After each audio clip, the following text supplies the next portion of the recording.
Nigerians are doctors. Nigerians are immigration lawyers. Nigerians do all sorts of other things. Yep. But you chose to talk about drugs. Why?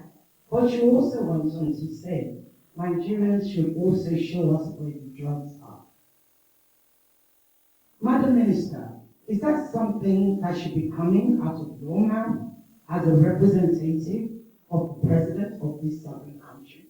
Is that something that a minister should be saying at a time when South Africa is isolated? Is that something you should be saying at this very volatile time when everybody is trying to find a way for peace? And I will also ask, would you like to actually apologize to the Nigerian people at this particular moment? Thank you. Thank you. Let me respond to the colleague from Nigeria. I don't think Minister Ntshavheni needs to issue any apology. Minister Ntshavheni never said all Nigerians are drug dealers.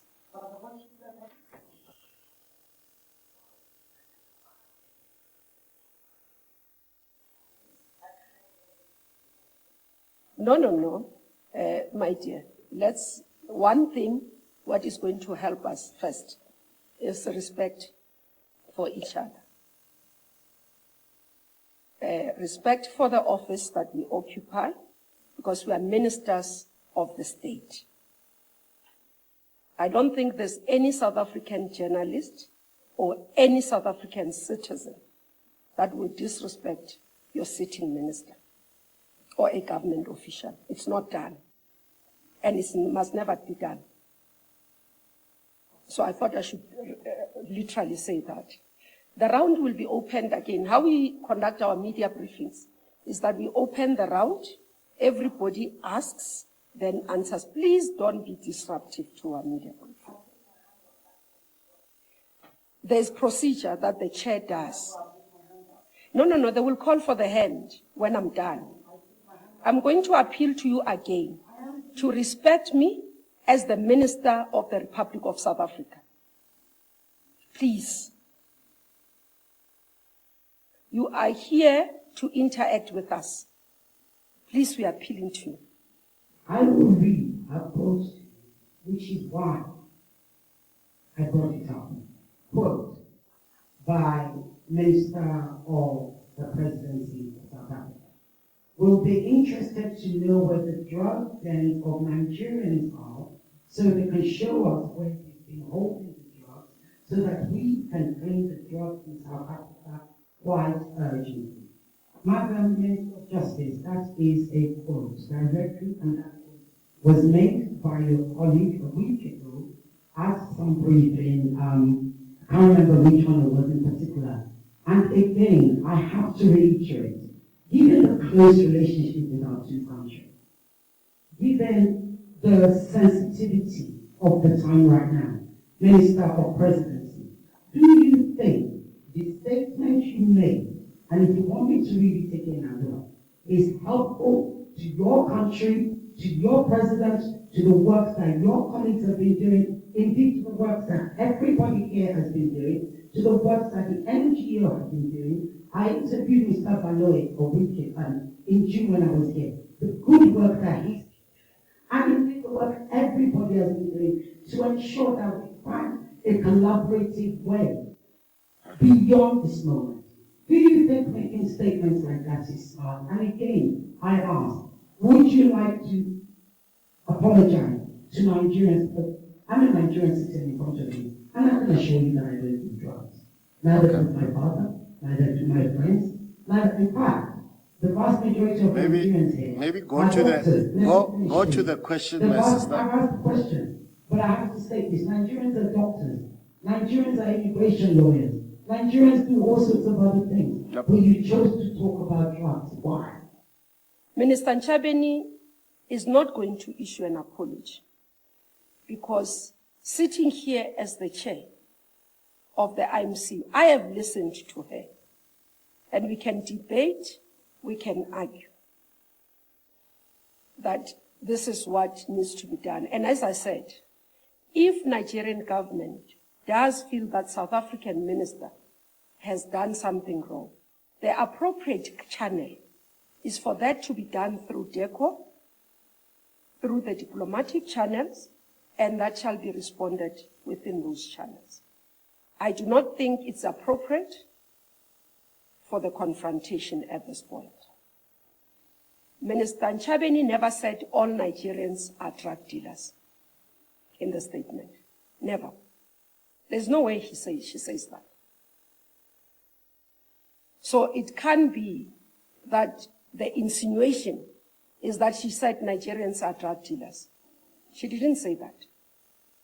She spoke about drug dens, and my explanation is that if you listen to the marchers, you listen to the South Africans, that's what they have given us as feedback to say, ministers, please deal, go to Hillbrow, go to Sunnyside. We do have this challenge of drug dens that are there. It is South Africans who are saying to us, they are run, some of them are run by Nigerians. And Minister Ntshavheni was explaining the feedback that we have received from South Africans. Not that it is the belief that Nigerians, all Nigerians that are here, are drug dealing. That's not what she said. And I don't think a demand from an apology from her, it's warranted, nor is it appropriate. Now, to the Nigerian journalist, thank you for your questions.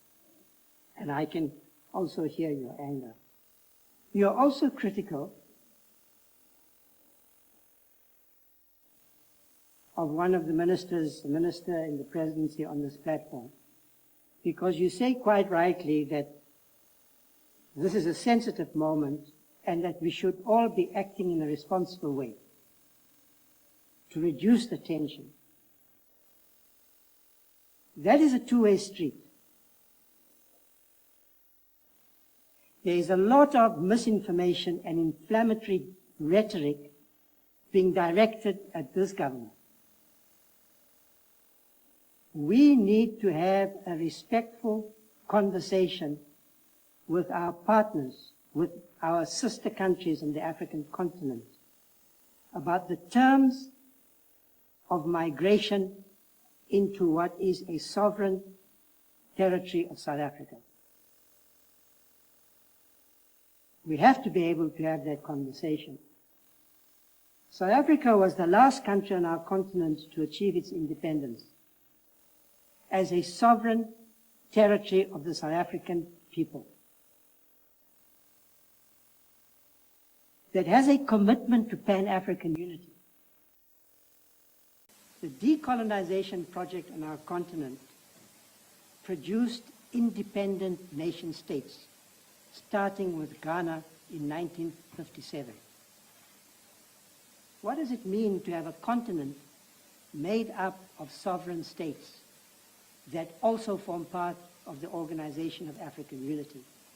We need to be able to have that conversation in order to ensure that our continent is united, that it prospers, that our countries are well governed, and that they are all committed to the well-being of their own peoples. That is what we, the last country on the African continent to be liberated, to achieve its independence, that's the conversation we are asking to have with you. So if you say you want to have a respectful conversation, you want to reduce the tensions, I agree with you. But that's a two-way street. We have seen a lot of inflammatory rhetoric on social media, and I would not exclude the political leadership of some countries. And I understand their concerns as well. So please convey the message to your citizens and to your leaders as well, that that is the sentiment that you experienced in South Africa. We, in this country, we supported all the teams, African teams in the World Cup. We're not confused about our identity and where we stand on important matters concerning our mutual interest.